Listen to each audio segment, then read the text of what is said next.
Bonjour à tous, comment allez-vous? Bienvenue dans une nouvelle vidéo. Aujourd'hui on se retrouve pour parler des livres dont les adaptations sont meilleures que l'œuvre originale.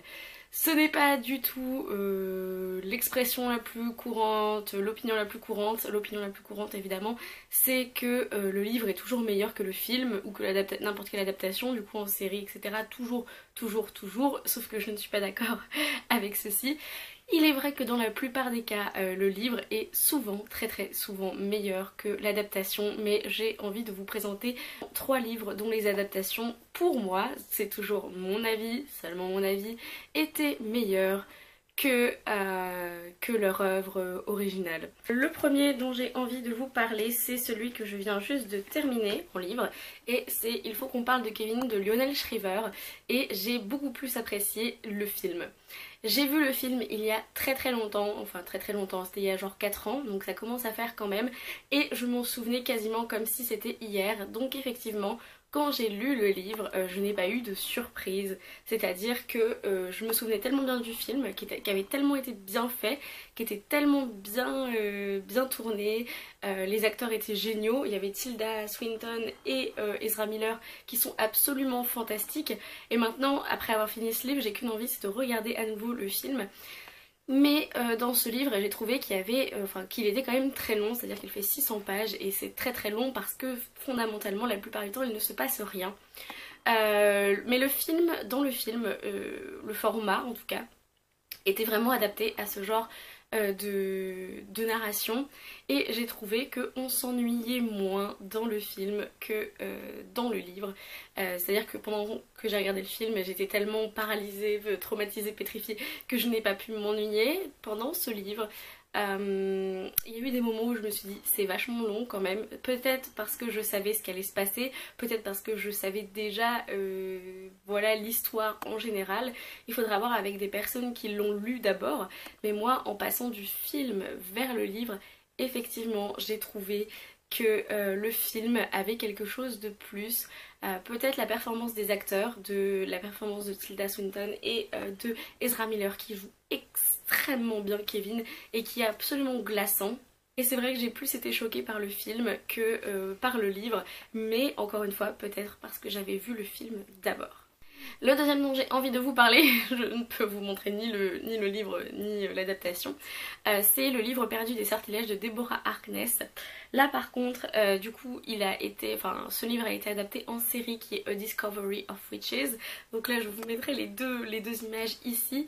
Et il est vrai que je préfère largement la série au livre, dans le sens où c'est toujours la performance des acteurs, c'est-à-dire que le fond est le même fondamentalement. Et on a beaucoup de dialogues qu'il y a dans la série qui a été directement pris du livre, donc assez fidèle dans certaines parties de dialogue.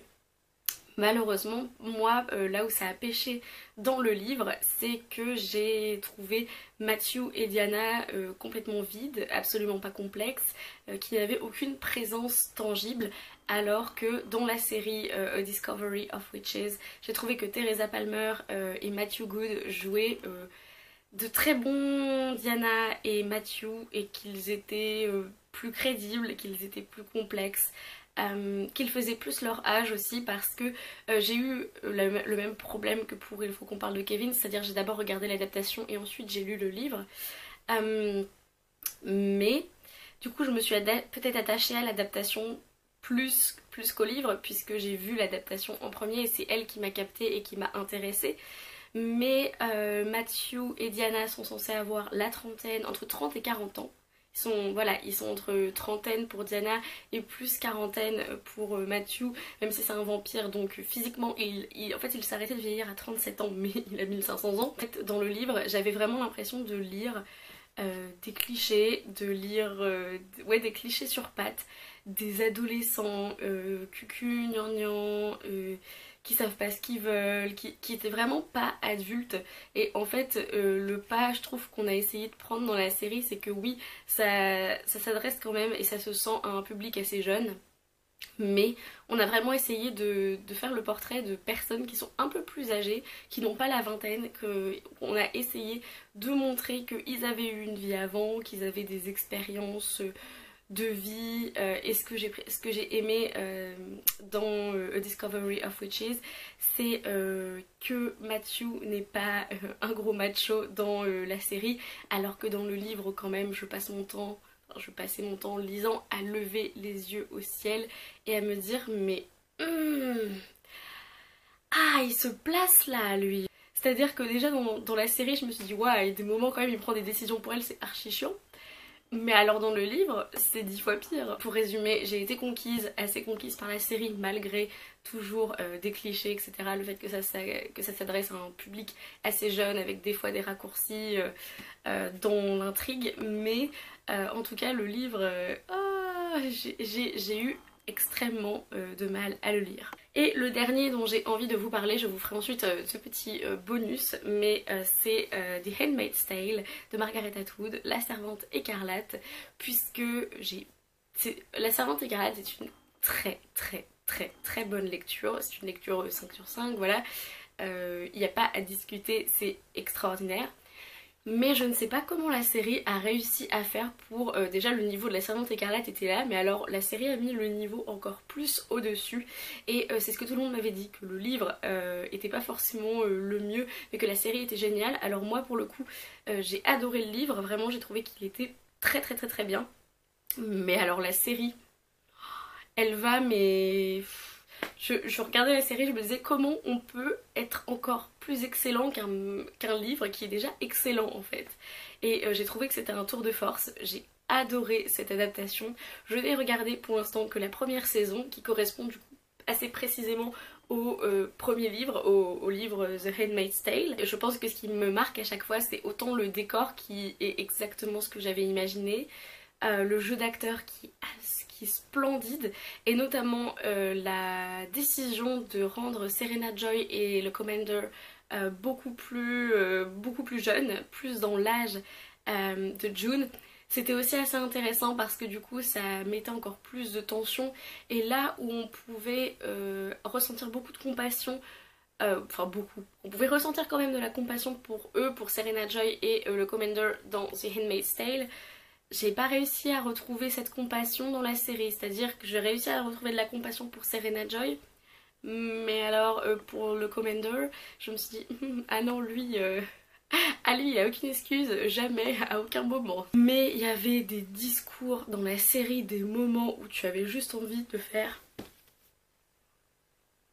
Je vous porte au nu, vous êtes des génies, que ce soit les réalisateurs, les scénaristes, etc. Pour les punchlines, les dialogues qu'ils ont écrits à certains moments. Et les deux derniers dont j'aimerais vous parler rapidement parce que c'est pas des livres que j'ai lus récemment et des adaptations que j'ai vues récemment alors que là oui. On a notamment Simon vs The Homo Sapiens Agenda de Becky Albertalli qui du coup a donné le film Love, Simon qui est juste absolument génial et voilà, qui a apporté quelque chose en plus. J'ai trouvé que c'était une bonne lecture, Simon vs The Homo Sapiens Agenda, mais ça n'a pas été un gros coup de cœur, le livre de l'année ou je ne sais quoi. Par contre, le film, je l'ai déjà vu plusieurs fois. Je l'ai vu une fois au cinéma, je l'ai revu 2 fois, je crois, en film, voilà, sur ma télé et tout. Et j'adore trop, j'adore la bande son, j'adore les personnages. Les acteurs qui ont été choisis pour moi aussi étaient très appropriés, très adéquats, voilà. Donc j'ai trouvé que ça apportait vraiment quelque chose à l'œuvre originale et voilà, maintenant je pense pas que je relirai Simon vs The Homo Sapiens Agenda, mais par contre je re-regarde Love, Simon assez souvent. C'est aussi le cas pour To All the Boys I've Loved Before de Jenny Han. J'ai lu ce livre... après avoir vu le film, j'ai lu toute la trilogie cet été, enfin je l'ai écouté et j'ai préféré le film. J'ai trouvé qu'il était vraiment très bien fait et que les personnages étaient moins géniards, pleurnicheurs dedans, très sincèrement. Peter Kavinsky est aussi beaucoup plus attrayant dans le film que dans le livre, parce que dans le livre franchement à des moments j'étais là genre mais... pourquoi tout le monde l'aime? Je ne comprends pas. J'ai beaucoup mieux aimé le film qu'il y a sur Netflix, que j'ai vu à peu près 4 fois depuis qu'il est sorti. Voilà, c'est les 5 adaptations que j'ai trouvées meilleures que leurs œuvres originales pour diverses raisons. La plupart, j'aime quand même les œuvres originales, même je les adore, mais la réalisation, les acteurs, la bande son ont réussi à mettre la série ou le film au-dessus de toutes mes attentes. J'espère que cette vidéo vous aura plu. Dites-moi dans les commentaires si vous pouviez nommer une adaptation qui est meilleure que l'œuvre originale, laquelle ce serait. Ça m'intéresse beaucoup. En attendant une prochaine vidéo, lisez bien, amusez-vous avec vos lectures et bisous.